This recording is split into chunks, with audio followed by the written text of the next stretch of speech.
they are finally getting some gold. And so I did have an interesting moment with Steven Spielberg. I taught school in Children's Hospital. I received a comment from Johnny Hobbs, 1969. I have not a clue what that means, but that's his whole name. If I were to become president, I would invite you to the White House.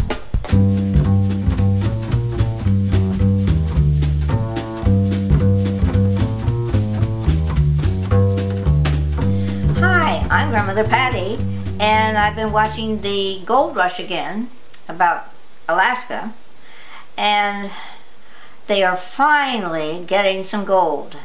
And I bet a lot of us don't realize that they're getting the gold in little bits and pieces that they put in bottles about this high, but finally if they get enough of that, they can really, really rank in the money. I should say rake in the money. Anyway, it's fun to watch, but they certainly are the most disorganized people that may be just becoming millionaires. And I was reading Entertainment Weekly, and here's Steven Spielberg and all his many movies that so many of us like. I mean, I think I've been to almost all of his movies. And so I did have an interesting moment with Steven Spielberg. I taught school in Children's Hospital, and usually the child life people take care of all the celebrities that come. And so I don't pay any attention because we had celebrities wandering around the hospital all the time. But somebody called up and said to the desk nurse, and she came into the room and said that my boy that I was teaching needed to go over to the other building immediately because Steven Spielberg was waiting on him. And I couldn't find any child life people, so I said, well, we better go. So we got up, and he had to put on a mask because he didn't want to get anybody else's germs. He was all right, but he didn't want to get anybody else's, so we made them wear masks when they go out. So we went out, we went over the other building, and we found the person to talk to, and she said, well, he's down the hall, and there's nobody in there, and he's waiting patiently. So I said, okay, here we go. And so the boy and I walked down the hall, and I didn't want to do this because that's the child life's business, and I had to get somebody else back there to take over my place where I just left. So we went down, and I opened the door, and there, sitting down, is Steven Spielberg, right there. And so I said to him, here is whatever the boy's name was, and I saw, and there were two other men here and another man there, and they all sort of went back like this, seeing the boy with his mask on. I said, he's wearing a mask because he cannot get anybody else's germs. And so Steven Spielberg said, oh, and then he was very nice and talked to the boy, and I felt I could just leave. And so that was my encounter with Steven Spielberg. On my, I don't know what the section's called. What's the section called? Comments. Comments. I received a comment from Johnny Hobbs, 1969. I have not a clue what that means, but that's his whole name. And he had a question for me, and I thought I would reply because it's sort of interesting. And the question is, what would I do if I was President of the United States? Now, you know, I come from Ohio, and we have the second most people in Ohio who have become presidents. They say 8, but one of them wasn't born there, and they call him their own because he grew up there. And so all the people in Ohio are used to hearing about presidents. And then when I went to Ohio Wesleyan, I was president of Mortar Board. Then I was 5-year president of student body, the first woman to do that for our class.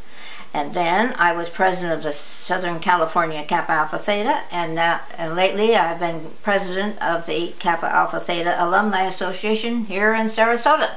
So after doing those presidencies myself, I don't believe I'd ever want to be president of anything ever again. But I have met some presidents. I shook hands with Ronald Reagan in the Children's Hospital twice, and Nancy's, and he was very nice to everybody. I shook hands with the president and his wife, first Bush, at Pearl Harbor celebration, 50 years of celebrating when, not celebrating, but putting in our memories the year 1941, December 7th. And I have met several other people. In Ohio, we had a person run for vice president, a Bricker, and he was in my church, and I knew him, and I knew his son, and different people. So then I also, most of those are of one side of the road, and another one was Governor Lausche. He was Senator Lausche, Governor Lausche, and he was from the other party, and he was so outstanding that I was really sad, and all of us were sad when he didn't run for president. You probably never even heard of him. But he was such a fair, even-steven person, and very put together, and not hoity-toity or something like that. So I think if you're going to be president, you should have done something before in your life where you sort of help run a company, a military part of the army or something, or a CEO or something, where you have been in charge of other people and know what to do with them, and how to delegate things to them, and how to inspire them. And I also think you should have had enough education, and I also think there is one important quality that you have to be a president of the United States, and that is integrity and a love of the country, where you like what it likes. Because whenever I traveled all over the world, the people that were in the car with us, or was the leaders of our group, they would all say they want to go and live in the United States of America. So I think we have a great country. So would I want to do that? I haven't prepared myself to do that. I think it would take more energy than I have now, for certain. And if asked, no, I don't want to do that. In answer to your question, if I were to become president, I would invite you to the White House, and we would have a lovely dinner, and we'd have great discussions with each other, and just have a good time.